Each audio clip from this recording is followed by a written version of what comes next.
نحمدہ ونصلی ونسلم علی رسولہ الکریم اما بعد فاعوذ باللہ من الشیطان الرجیم بسم اللہ الرحمن الرحیم وللہ علی الناس حج البیت من استطاع الیہ سبیلا صدق اللہ العظیم وصدق رسولہ النبی الکریم الامین۔ محترم حاضرین و سامعین، السلام علیکم ورحمۃ اللہ وبرکاتہ۔ حج ایک عبادت، ایک سعادت کے سلسلے میں ہم اپنے اگلے پروگرام کی طرف جا رہے ہیں، اور آج کا جو پروگرام ہے وہ ہے حج کا طریقہ قدم بقدم، کہ حج کس طریقے سے ادا ہوتا ہے۔ ہم سے یہ سوال پوچھا گیا ہے کہ حج کے اندر پہلے دن کیا کیا جاتا ہے، دوسرے دن کیا کیا جاتا ہے، تیسرے دن کیا کیا جاتا ہے، اور حج ٹوٹل کتنے دنوں میں ہوتا ہے۔ تو سب سے پہلے تو آپ یوں سمجھ لیں کہ حج ایک اہم ترین رکن اسلام اور اہم ترین فریضہ ہے۔ حج وہ عبادت ہے جو مخصوص جگہ، مخصوص وقت اور مخصوص مناسک و ارکان کے ساتھ ادا کی جاتی ہے۔ حج میں ٹوٹل یوں سمجھ لیجئے کہ 5 دن ہوتے ہیں، یعنی کہ 8 ذوالحج سے لے کر 8، 9، 10، 11 اور 12 ذوالحج تک جو ہے نا وہ حج کے یہ ایام کہلاتے ہیں۔ ان دنوں میں حج ادا ہو جاتا ہے۔ تو سب سے پہلے ہم چلتے ہیں نیت کی طرف۔ تو سب سے پہلے آپ کی نیت، جب آپ صاحب استطاعت ہو جاتے ہیں اور آپ حج کی نیت کر لیتے ہیں تو اب سب سے پہلا کام آپ کو کیا کرنا ہوتا ہے؟ سب سے پہلا کام آپ نے یہ کرنا ہے کہ آپ نے میقات سے پہلے احرام باندھنا ہوتا ہے، اور میقات وہ جگہ ہیں کہ جہاں سے آگے آپ بغیر احرام کے گزر نہیں سکتے۔ یا تو آپ گھر سے باندھ لیں تو بہت اچھی بات ہے، اور اگر آپ نے گھر سے نہیں باندھا احرام تو پھر آپ میقات میں، جو پاکستانیوں کا میقات ہے اس کو ہم یلملم کہتے ہیں، جو کعبہ سے تقریباً 92 کلومیٹر دور ہے۔ جب آپ حج کے لیے جاتے ہیں یا عمرے کے لیے جاتے ہیں اور دوران سفر جب جہاز پر ہوتے ہیں تو وہاں پر آپ کو بتا دیا جاتا ہے کہ اب یلملم آنے والا ہے، آپ اپنا احرام باندھ لیں۔ یا تو آپ گھر سے باندھ لیں یا ایئرپورٹ پہ جا کے باندھ لیں یا میقات سے پہلے باندھ لیں، اور جتنے وقت آپ احرام کی حالت میں رہیں گے آپ کو نیکیاں اور آپ کو اجر و ثواب ملتا رہے گا۔ اس لیے زیادہ تر لوگ کیا کرتے ہیں کہ گھر سے ہی احرام باندھ لیتے ہیں۔ احرام جو ہے وہ 2 انسلی ہوئی چادروں کا مجموعہ ہے، ایک جو ہے وہ تہبند باندھ لیتے ہیں اور ایک جو ہے آپ کے کندھوں پر آ جاتی ہے، اس کو احرام کہتے ہیں۔ اور احرام کی صورت میں چند ممنوعات ہوتی ہیں کہ جو اب احرام کی صورت میں وہ کام آپ نہیں کر سکتے۔ مثال کے طور پر مردوں کے لیے یہ ہے کہ وہ سلے ہوئے کپڑے نہیں پہن سکتے، اپنے سر کو نہیں ڈھانپ سکتے، بال یا ناخن نہیں کاٹ سکتے، خوشبو نہیں لگا سکتے، اور عورت کے لیے نقاب اور دستانوں کا استعمال منع ہے، اور احرام کی حالت میں آپ خشکی کا کوئی جانور شکار نہیں کر سکتے۔ اب ہم دوبارہ چلتے ہیں۔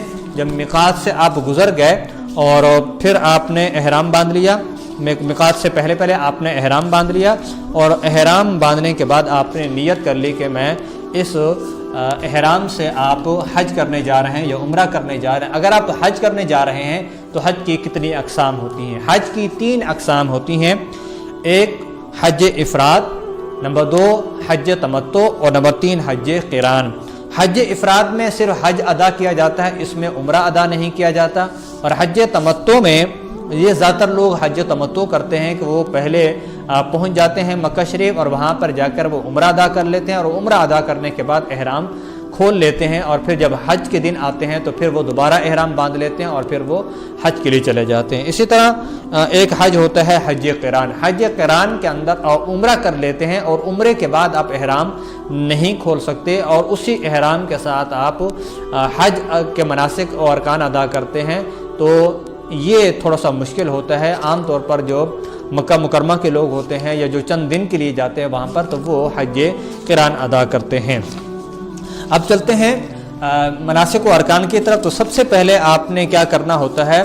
8 ذوالحجہ کو آپ نے مینا پہنچنا ہوتا ہے، اور مینا جو ہے وہ کعبہ شریف سے کتنے کلومیٹر دور ہے یہ بھی میں آپ کو یہاں پر بتا دوں۔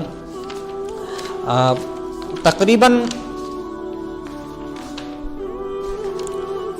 8 کلومیٹر دور ہے کعبہ شریف سے مینا، اور مینا جب حج کے لیے جاتے ہیں تو مینا کے اندر ایک خیمہ بستی آباد ہو جاتی ہے، وہاں پر لوگ جو اپنے خیموں میں رہتے ہیں اور حج کے لیے جو ہے وہ عبادت و ریاضت کرتے ہیں، اور مینا کے اندر آپ نے پوری رات گزارنی ہوتی ہے، اور جب 9 ذو الحج کا سورج طلوع ہوتا ہے تو آپ نے سب سے پہلا کام یہ کرنا ہوتا ہے نمبر 1 پہ کہ آپ نے 9 ذو الحج کو طلوع آفتاب سے لے کر غروب آفتاب تک، طلوع آفتاب سے لے کر غروب آفتاب تک، سورج کے طلوع ہونے سے لے کر سورج کے غروب ہونے تک، اتنے عرصے کے اندر آپ کسی بھی وقت مقام عرفات، جس کو میدان عرفات بھی کہتے ہیں، وہاں پر آپ نے وقوف کرنا ہوتا ہے، ٹھہرنا ہوتا ہے، اور یہ حج کا سب سے بڑا رکن ہے جس کو حج کا رکن اعظم بھی کہتے ہیں۔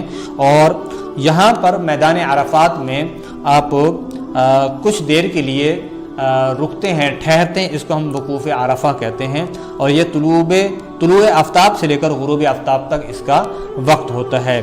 اس کے بعد جب غروب آفتاب ہو جاتے ہیں تو پھر آپ وہاں سے آپ مزدلفہ کی طرف چلتے ہیں، اور مزدلفہ کے اندر غروب آفتاب سے لے کر طلوع آفتاب تک آپ وہاں پر وقوف کرتے ہیں، اور یہ بہت بڑی رات ہوتی ہے، یہ عبادت و ریاضت کی رات ہوتی ہے، یہ اللہ تعالیٰ کو راضی کرنے کی رات ہوتی ہے، یہ دعاؤں کی رات ہوتی ہے، التجاؤں کی رات ہوتی ہے۔